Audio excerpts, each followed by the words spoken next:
Thanks for coming to the channel, Gumshoe Tech. I was asked online, what about Kalpa? What do you think about that? And I was like, I've honestly never installed Kalpa.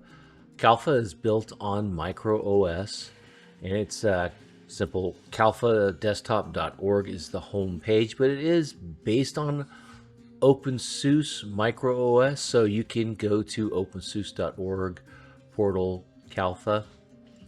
So who is Kalpa for? Kalpa is not for everyone, according to the website. If you want something that's highly customizable, go with Tumbleweed. Leap is the LTS of openSUSE. Both are safe and will remain the best choice for those who want to tinker with their desktop. Sounds like Kalpa is set in stone where it's at. Like, you really can't change a lot. What you see is what you get, and a lot of people like that. The updates are based off, of course, MicroOS, and therefore you really can't change it. It's gonna be updated by itself. And here's Kalpa. It is an alpha release, so it's very new. So I'm gonna go ahead and hit next.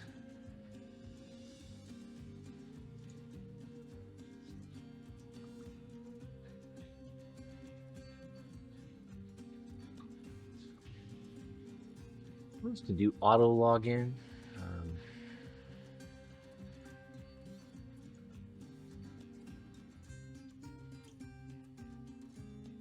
I just did basic. Keep it simple, stupid, 1-1. So that's just demo. It will be deleted. So nothing really in depth on that password. I'm just gonna do the basics. I am a KDE person, so that's why I'm gonna try Kalpa. Everything looks good to me. We'll hit install. But they say that Kalpa is good for lazy developers who no longer want to mess around with their desktop and just get stuff done. I guess I'm kind of like that. I don't do anything special anymore. I just want to have my OS up and running. Kind of like my servers, I've moved them to MicroOS. I've got a couple more remote servers that I need to move to MicroOS just to get them on something that I don't have to do updates with. That's important to me. Kalpa should also appeal to the same audience now, more used to iOS, Chromebook, and Android-like experience where the OS is static, automated, and reliable, and the apps are just the main thing that the user cares about. I guess that could be me. To deep dive on the origins of why openSUSE, Aeon, or Kalpa, check the following workshop. There's a link to YouTube. I'll probably link it below. The design goals for Kalpa should be reliable, predictable, immutable, just like MicroOS. Kalpa should be less customizable than Tumbleweed or Leap. Tumbleweed's highly customizable. That's why I use it for my desktop here. And Kalpa should be small, but not as exposed of functionality. Printing, gaming, media production, and much more should all work. I wonder if DaVinci Resolve will install on Kalpa. Probably not, because they want you to use Flatpak. I wish I could install DaVinci Resolve on here. I'd have to try it. It'd be kind of cool, because I don't really care for the rolling release of Tumbleweed on with my DaVinci Resolve desktop. Might be something to try.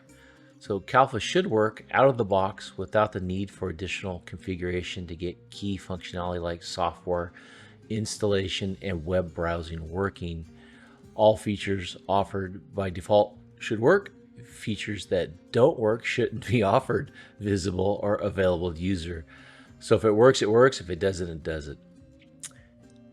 I guess that's the way we go. So there are ways to install applications in order of preferences. Now that you have installed Kalpa, you should probably want to install some software because it provides only a minimal base. Systems with a desktop environment is designed to come with only basic configuration tools by default. For this reason, all applications, browsers, codexes needed for specific apps are provided in flat packs from Flathub. I knew that. I'm okay with that. Flat packs are fine. To make this process even easier for users, the Flathub repository of all available flat packs has been integrated already with Discover. This way you can simply just search and find all your favorite apps in a seamless and integrated way. It's just like when I did flat packs on Leap and Tumbleweed, they don't have all the repositories enabled by default. I could never figure that out. Yeah, it's just mind-boggling. You'd think you'd have all the repositories enabled by default. I'm glad Kalpa does that. So while there are other ways to install software, it is important to remember that it's strongly recommended to install software in the following order of preference. Number 1, flat packs from your software center of choice or Flathub. Then RPMs in a user Distrobox, enter, and then RPMs in a root Distrobox, enter -R, and RPMs via transactional update for drivers, kernel, modules, strictly what you need for your host operating system to work. I'm going to try to do DaVinci Resolve in a Distrobox. I've never done that. I've actually never installed Distrobox. So maybe it's that time. Maybe I'll give Kalpa a spin just because of this.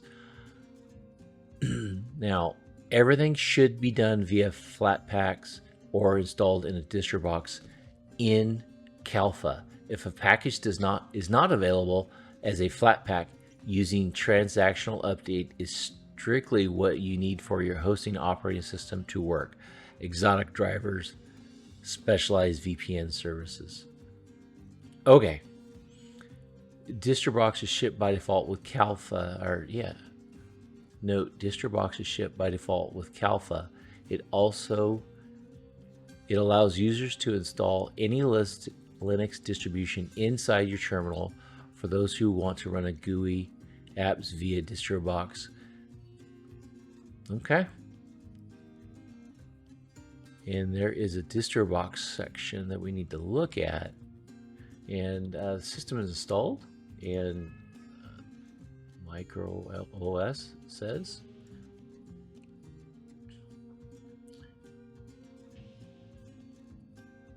So you got to remember, this is a transactional update. Automatic updates are there. Disabling automatic updates can result in Kalpa system in an unsupported state, so don't turn it off. Disable auto updates at your own risk. So by default, transactional update timer handles automatic system updates. This is a daily timer, which means that the task will be executed each day at midnight. So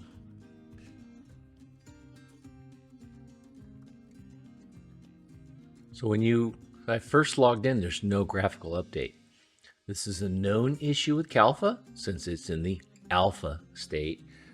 If you want that graphical interface to come up, you need to go sudo systemctl enable --now --force sddm.service. Enter. Super secret password. And there we go. We have Plasma up.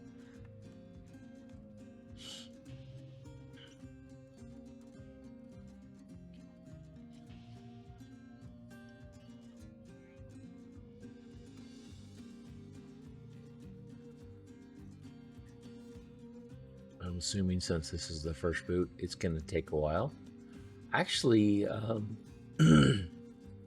it looks better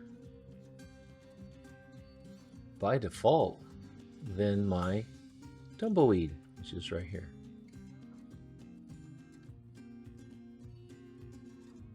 And I did install this on a Proxmox VM, so this looks nice. So since I guess it's default installing some software, I didn't ask it to install anything, so I'm assuming this is just the first boot.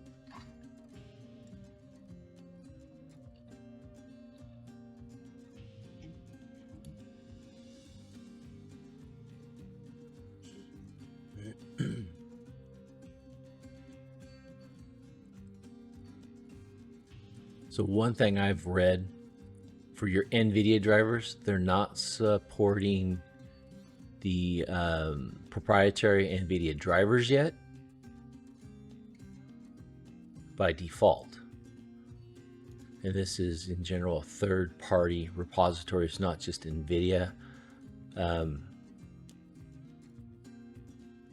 Third-party methods that has limited support: Visual Studio Code and Linux Brews. And then if you have SE Linux issues, there are different ways of fixing those. And there is a couple pages for the NVIDIA drivers. You can follow a specific instruction set to install these drivers. But I wonder if it's going to have issues like Tumbleweed will have once in a great while. Probably every, I don't know, 6 months I'll have issues with CUDA drivers because I obviously run DaVinci Resolve. Now it looks like all my applications are installed. Discoverers here, Falcon. I've actually never used Falcon. I've used Firefox. I'm getting away from Chrome. I have Chrome installed. I'm slowly eking my way away from Chrome. I'm tired of all the AI stuff. And it's just, not that I don't like AI, because obviously everyone uses AI, or you're forced to use it now. I'm just tired of it. I'm tired of it trying to learn all my habits. And therefore what I'm doing is limiting AI in my stuff, my installed packages. Chrome is a big offender, so I'm moving away from it. Kind of forced to use Chrome at work. They have settled on 2 horrible browsers. No, they're not horrible browsers. They're just AI installed, you know. I just, again, don't want to be around AI. So therefore, I in my personal life, I'm going away from it. KDE Partition Manager. One thing that I've read on Kalpa is you shouldn't repartition your devices, your hard drives. It may mess up everything just because it's an immutable system. On my other machines, I actually have 4 NVMe drives, and that is that I have my OS on one, my home directory on another, and then on the other 2 I keep my video stuff on, just for, you know, safekeeping. So that's 4, and I've noticed that with Kalpa that might be an issue with multiple hard drives. You have to set your hard drives up at the beginning of the OS install, which that's no biggie, because I have it in my mind that when I do my installations, the specific way that I want to partition my drives. So I usually don't do that after I install the OS, but this is a quick a little overview of Kalpa. It looks good. I like their default layout. I like that the desktop looks customizable. I do understand that this is a alpha setup, and so hopefully we'll be seeing some more upgrades in the future. But I'm gonna try to find a PC and install this directly onto the hardware. I do have a PC. I need to make sure it works with a couple NVMe drives. So I will definitely set that up, the second drive, as my home directory and play around with this.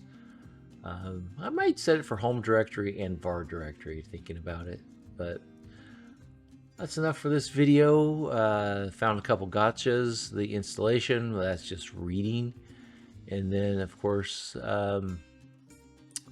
NVIDIA drivers. Now, on my PC that might be available, we'll definitely have a NVIDIA, older NVIDIA card, but it should be fine. We'll see if I can get find the instructions for installing the proprietary NVIDIA drivers. I know everyone talks about doing AMD, but to be honest, I did AMD. I bought a brand new AMD card for this PC that I'm on, my normal Tumbleweed.